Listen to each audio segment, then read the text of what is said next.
1980 का दौर, जब पूरा देश गहरी नींद में सोया होता था। तब इंडिया के दो बड़े शहरों की सड़कों पर एक मौत का साया घूम रहा था। एक ऐसा कातिल जिसे ना तो किसी ने देखा, न जिसके कदमों की आहट किसी ने सुनी। वो आता था, अपना काम करता था, और धुएं की तरह गायब हो जाता था।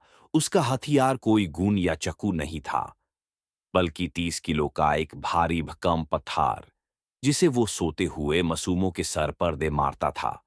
दो अलग शहर, 25 से ज्यादा कत्ल, और एक ऐसी दहशत जिसने पुलिस के होश उड़ा दिए। Welcome to the show. आज हम बात करेंगे इंडिया की सबसे खौफनाक और अनसॉल्व्ड गुत्थी की, द स्टोन मैन मर्डर्स। इस भटकती हुई मौत की कहानी शुरू होती है साल 1985 में बॉम्बे से।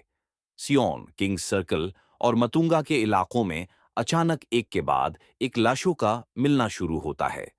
सरी लाशें उन लोगों की थी जो सड़कों पर, पेवमेंट्स पर अकेले सोया करते थे, जैसे भिखारी, मजदूर या कचरा उठाने वाले।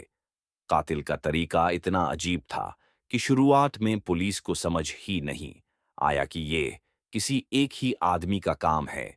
जब तक 6 मौतें हो चुकी थी, तब जाकर मुंबई पुलिस के दिमाग की बत्ती जाली। पता चला कि सभी को एक ही तरीके से मारा गया था, सोते वक्त उनके सार पर एक बड़ा कंक्रीट स्लैब पटाक कर।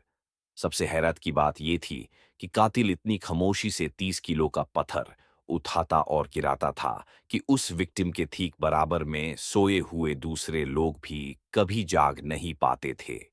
पुलिस ने सैकड़ों अंडरकवर ऑफिसर्स सड़कों पर उतारे। रात का कर्फ्यू जैसा माहौल बन गया।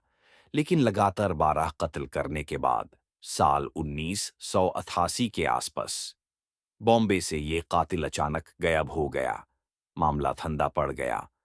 मुंबई ने अभी चैन की सांस ली ही थी कि ठीक एक साल बाद, यानी जून 1989 में, यही खौफनाक सिलसिला 2000 किलोमीटर दूर कलकत्ता की सड़कों पर दोबारा शुरू हो जाता है।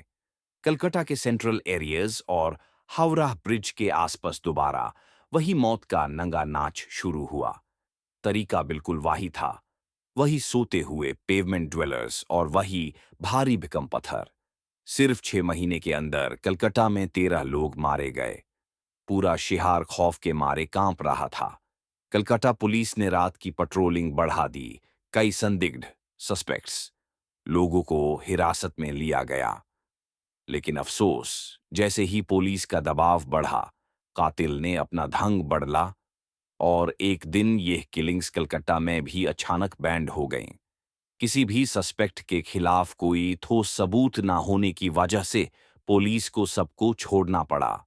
यहां आकर ये केस पूरी तरह उलझ जाता है। आज भी एक्सपर्ट्स के बीच दो बड़े सवाल हैं। पहला, क्या यह वही मुंबईकर कातिल था जो इंडियन रेलवेज का यूज करके कलकत्ता पहुंच गया था, या फिर कलकत्ता में बैठा कोई कॉपी कैट किलर था जिसने मुंबई की खबरों को पढ़कर बिल्कुल वही तरीका अपना लिया। सबसे बड़ा सवाल है मोटिव। कातिल ने कभी किसी का पैसा या सामान नहीं लूटा। कुछ लोग इसे तंत्रा मंत्रा और ओकल्ट रिचुअल से जोड़ते हैं, तो कुछ इसे एक जहनी बीमारी। लेकिन सच क्या है, यह आज तक किसी को नहीं पता। 25 से ज्यादा मासूमों की मौत, और कातिल आज भी आजाद है या शायद इस दुनिया से जा चुका है। कौन था इंडिया का स्टोनमैन? यह राज हमेशा के लिए दाफान हो गया।